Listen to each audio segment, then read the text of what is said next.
আপনি বলেছিলেন আপনার মা দার্জিলিং স্কুলে পড়াতেন, উনি আপনাকে ইন্ডিয়ায় নিয়ে আসেন। না মানে আমি বুঝতে পারিনি যে আপনার মা নেই। আমার মা সবসময় আমার এখানে থাকবে। She's always with me wherever I go. Big family তোমার, সবাই আছে। তুমি বুঝবে না আমার দুঃখ। Goodbye.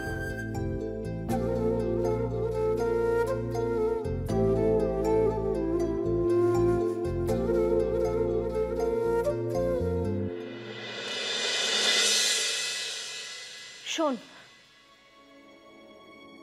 ছেলের বাড়ির সামনে ফটফট করে কিছু বলে বসবি না, যা মুখ হয়েছে আজকাল। আর বিশেষ করে তো পড়াশোনার কথা একদমই নয়।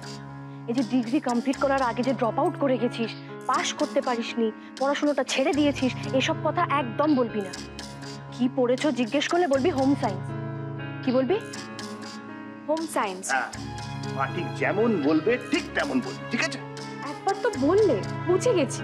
এক কথা কেন রিপিট করছো বাবা? দেখেছো দেখেছো কেমন করে কথা বলছে, দেখেছো? আমি ওর সাথে কথা বলি। এই তিতলি, এত রাগ করছিস কেন? বিয়ের মতন এত বড় একটা ব্যাপার, তার আগে ভালো করে বুঝে দিবি না কি করবি না করবি।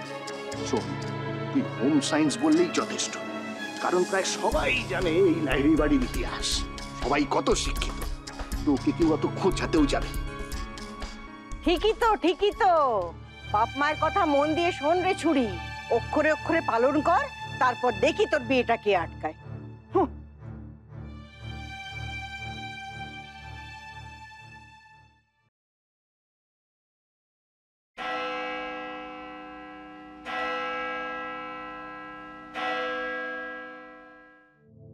আর কখনো ইন্ডিয়া যেতে পারবে না বলে তুমি কাঁদছিলে। তোমার শেষ ইচ্ছে ছিল যাতে তোমার মুখে আগুন দেওয়া হয়। তোমার লাস্ট উইশ ওয়াজ তোমার অ্যাশেস আমি ইন্ডিয়াতে গঙ্গাতে বিসর্জন দিই। ফ্রেন্ডস, নেইবার্স, এভরিবডি ডেসার্টেড মি মা। আমাদের রিলিজনে তো মুখে আগুন দেওয়া, রিভারে অ্যাশেস দেওয়া এসব হয় না। Everyone was angry with me and I was all alone. সবাই আমায় ছেড়ে চলে গেল আর আমি